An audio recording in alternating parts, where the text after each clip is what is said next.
नमस्कार, सात संदेश से मैं अनिल कौशिक। न्यूज अपडेट 7 बजे कार्यक्रम बादरा आसपास में आप सभी दोस्तों का स्वागत है। दोस्तों, कार्यक्रम की शुरुआत हमेशा की तरह मुख्य खबर से ही करेंगे। और दोस्तों, आज मैं आपको बताऊं तो आज हम बात करने वाले हैं राजनीतिक विषय पर, और रूस यूक्रेन युद्ध की अपडेट भी हम आपको बताएंगे। दोस्तों, शुरुआत करते हैं मुख्य खबर से। दोस्तों, होली का समय है और होली हो और फागोत्सव ना हो तो दोस्तों ये कैसे हो सकता है।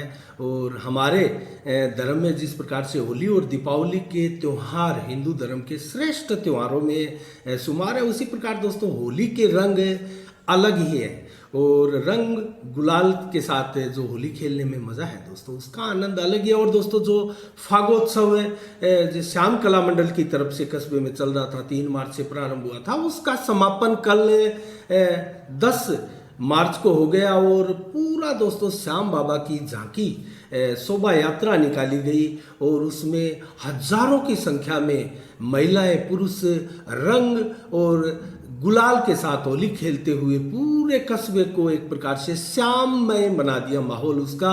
और उसी कड़ी में दोस्तों आज 11 मार्च को फागोत्सव जैसा डप मंडलियां अपने अपने कार्यक्रम आयोजित किए जाते हैं, उसमें डपों के कार्यक्रम होते हैं, उनकी शुरुआत हो रही है। और आज फूलदास जी की छतरी में हमेशा की तरह जो युवा डप मंडली है उनके द्वारा आज शुरुआत की जा रही है और भव्य इसका उद्घाटन होगा। और इस उद्घाटन में मुख्य अतिथि दोस्तों भाजपा के प्रदेश मंत्री अशोक सैनी होंगे, जो कि करीब शाम को 8:15 बजे इसका कार्यक्रम प्रारंभ होगा। और वार्ड नंबर 4 में स्थित है ये फूलदास जी की छतरी, और भादरा में इस बार संभवतः ये एकमात्र कार्यक्रम होगा डपों का।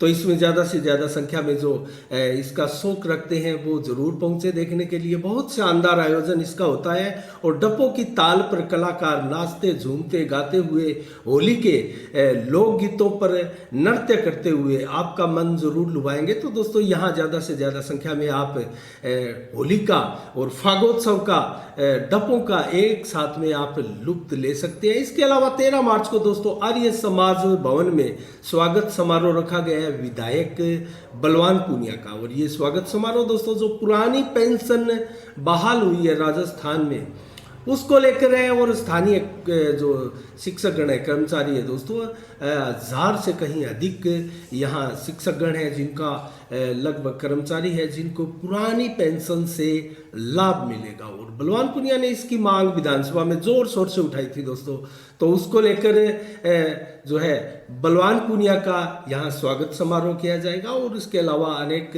अन्य जो लोग इसमें सहयोगी रहे हैं उनका भी सम्मान होगा। और इसी के साथ मुख्यमंत्री राजस्थान के अशोक गहलोत का भी एक अभिनंदन पत्र यहाँ से जो प्रेषित किया जाएगा, उसके माध्यम से अशोक गहलोत का भी सम्मान और आभार व्यक्त किया जाएगा। तो कुल मिला के दोस्तों ये भादरा आसपास के कार्यक्रम में रहे। और दोस्तों हम यूक्रेन युद्ध की अपडेट भी आपको बताएंगे, लेकिन आज हम बात करेंगे दोस्तों राजनीतिक क्षेत्र में। जिस प्रकार से 5 राज्यों के चुनाव संपन्न हुए हैं देश में, और इसके बाद भी दोस्तों इसी वर्ष गुजरात और हिमाचल प्रदेश के भी चुनाव होने हैं। और लोकसभा के जो चुनाव 2024 में होंगे उससे पहले दोस्तों फिर 2023 में भी 8 राज्यों के चुनाव होने हैं, जिनमें राजस्थान, मध्य प्रदेश, छत्तीसगढ़, तेलंगाना, मिजोरम, त्रिपुरा, मेघालय और नागालैंड के चुनाव शामिल है दोस्तों। तो इन कुल लगभग 10 राज्यों के चुनाव के पश्चात लोकसभा के चुनाव होंगे। तो मिनी अगर चुनाव हम लोकसभा के माने तो वो 2023 में राजस्थान, मध्य प्रदेश सहित जो चुनाव होंगे 8 राज्यों के उसी को माना जाएगा। लेकिन ये जो 5 राज्यों के चुनाव हुए ये भी काफ़ी अहम रखते हैं दोस्तों लोकसभा चुनाव की दृष्टि से भी और आने वाले विधानसभा चुनावों की दृष्टि से भी। और 5 राज्यों के चुनाव में जिस प्रकार से भाजपा ने 4 राज्य फतेह करके मनोवैज्ञानिक बढ़त ली है आगामी चुनावों के लिए और लोकसभा चुनाव के लिए दोस्तों, उसका कहीं ना कहीं भाजपा को फायदा जरूर मिलेगा। और इसी वर्ष गुजरात और हिमाचल प्रदेश का जो चुनाव है उसमें जरूर भाजपा फायदा लेना चाहेगी, जैसा कि आज नरेंद्र मोदी द्वारा गुजरात में अहमदाबाद में बहुत शानदार रोड शो किया जा रहा है। और एक प्रकार से ये चुनावी आगाज ही वहाँ से भाजपा कर रही है। तो कुल मिला के दोस्तों अब चुनावी कवायद पूरे देश में प्रारंभ हो चली है। और मैं आपको बताऊं तो कुल मिला के कांग्रेस ने इस चुनाव में बहुत कुछ खोया है।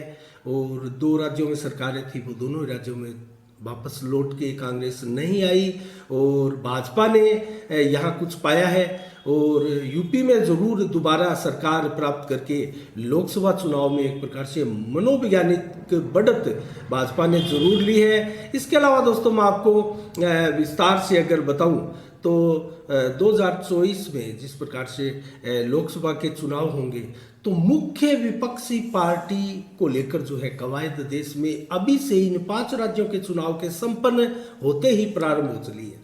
और अब मुख्य विपक्षी पार्टी कौन होगी? जिस प्रकार से ममता बनर्जी ने एक प्रकार से घोषणा की थी कि कांग्रेस के झंडे तले, उनके बैनर तले, उनके नेतृत्व में वो नहीं आएगी, जबकि मेरे नेतृत्व में सबको आना पड़ेगा। और इसी का एक नमूना भी था कि उत्तर प्रदेश में भी जो ममता बनर्जी है वो चुनाव प्रचार करने के लिए आई थी अखिलेश यादव का, और अखिलेश यादव तो 100% उनका सम्मान करते और उनके नेतृत्व में ही जाना चाहेंगे और उन्हीं का इस प्रकार से ही समझौता हुआ होगा कि लोकसभा चुनाव में आप मेरा सपोर्ट करोगे। तो दोस्तों 137 के करीब सीटें सपा ने जीती है। सपा का काफ़ी जोरदार प्रदर्शन रहा है और राज्यसभा की सीटें भी वो कुछ उत्तर प्रदेश से अब जीतने की स्थिति में है। तो सपा एक बड़ी पार्टी बनकर जरूर उभरी है। जिस प्रकार से पीछे 40 की दहाई पर ही सिमट गई थी सपा, इस बार जरूर लगभग 95 से 100 सीटों का फायदा इस बार इस चुनाव में सपा को हुआ है। तो कुल मिला के ममता बनर्जी विपक्ष की नेता होगी या जो आम आदमी पार्टी है उसके अरविंद केजरीवाल होंगे। दोस्तों ये भी एक घमासान अब प्रारंभ होने जा रहा है। तीसरे मोर्चे का नेतृत्व आखिर करेगा तो करेगा कौन?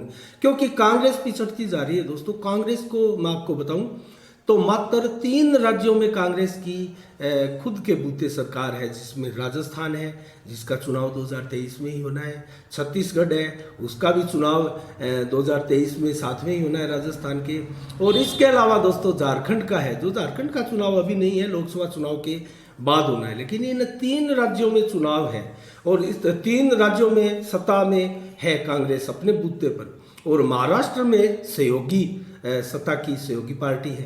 तो कुल मिला के इन 4 राज्यों में कांग्रेस की सरकारें हम मान सकते हैं। और भाजपा दोस्तों अब तक 17 राज्यों में अब सत्तासीन हो चुकी है और उसके 1382 विधायक हैं, जबकि कांग्रेस के विधायक बेहद सिमट चुके हैं दोस्तों। तो कुल मिला के हम अगर बात करें तो 1971-72 में कांग्रेस 17 राज्यों में सरकारें थी कांग्रेस की दोस्तों, जैसा कि 17 राज्यों में अब भाजपा की है।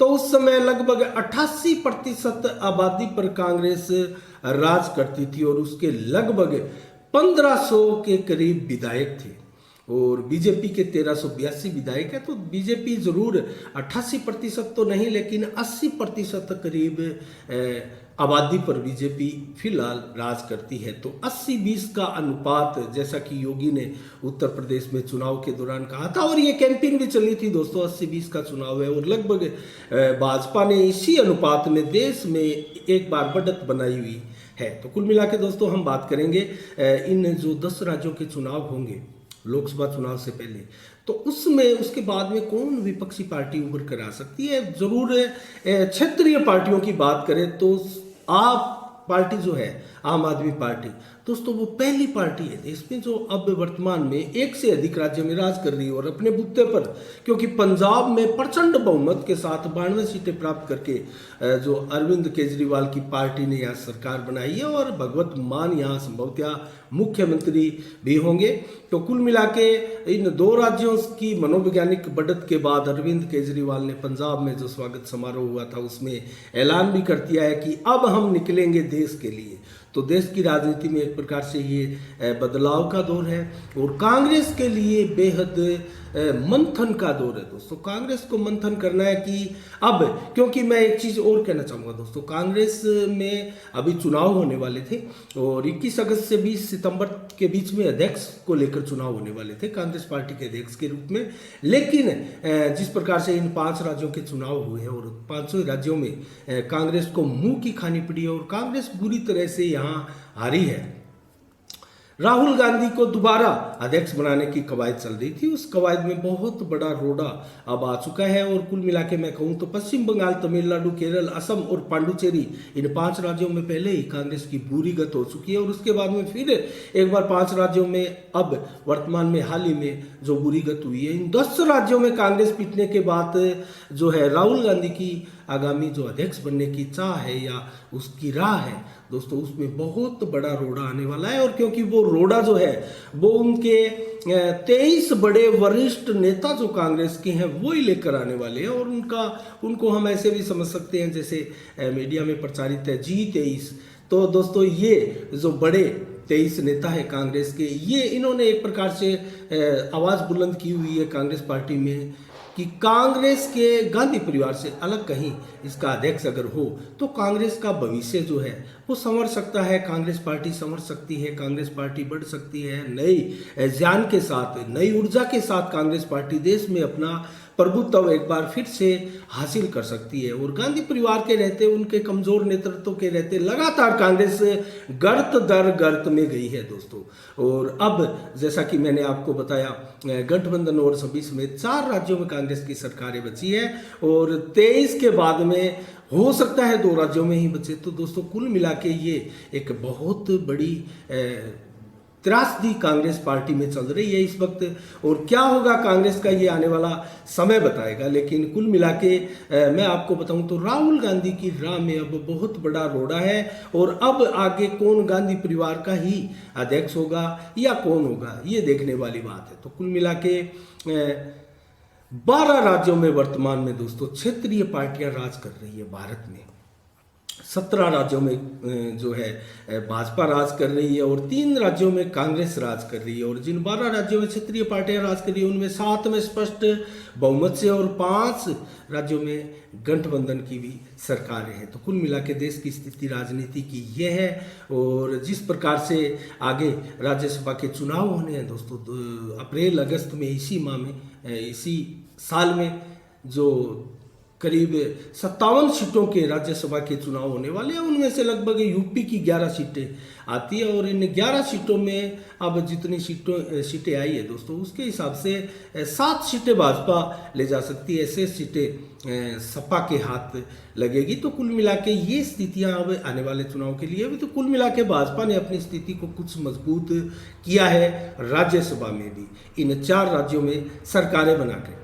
तो ये रही दोस्तों राजनीतिक समीक्षा। अब युद्ध के बारे में, यूक्रेन और रूस के बारे में बताऊं तो 16वां दिन है और दोस्तों 16वां दिन जिस प्रकार से 15वें दिन में चर्चा थी कि रूस और यूक्रेन के युद्ध को अब युद्ध विराम लग जाएगा और जेलेंस्की जो है जो कि अपना एक कमज़ोर पक्ष दिखा रहे थे और एक प्रकार से झुके झुके से प्रतीत हो रहे थे, झुके झुके से लग रहे थे, वो अब झुके झुके से नहीं है दोस्तों।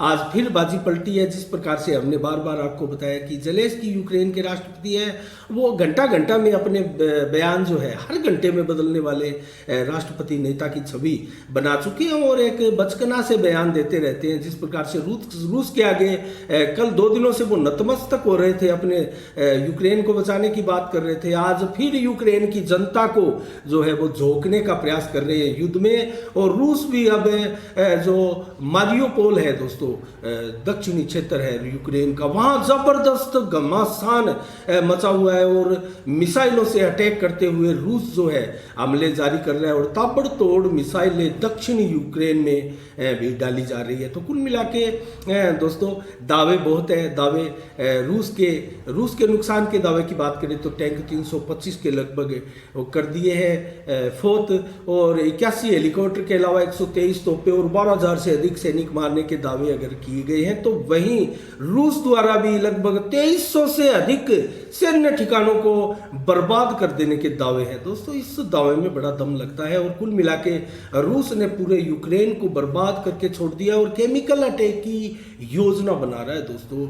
पिछले 15 दिन बीत जाने पर एक प्रकार से जब रूस राजधानी कीव पर कब्जा नहीं कर पा रहा है तो इसकी बौखलाहट में दोस्तों अब कहीं ना कहीं केमिकल युद्ध, क्योंकि परमाणु युद्ध से तो पूरा विश्व युद्ध ही भड़क जाएगा, केमिकल युद्ध का जो खेल है वो खेल सकता है रूस। तो देखते हैं दोस्तों आने वाले दिनों में क्या होता है और कल क्या होता है, आज देर रात को क्या होता है।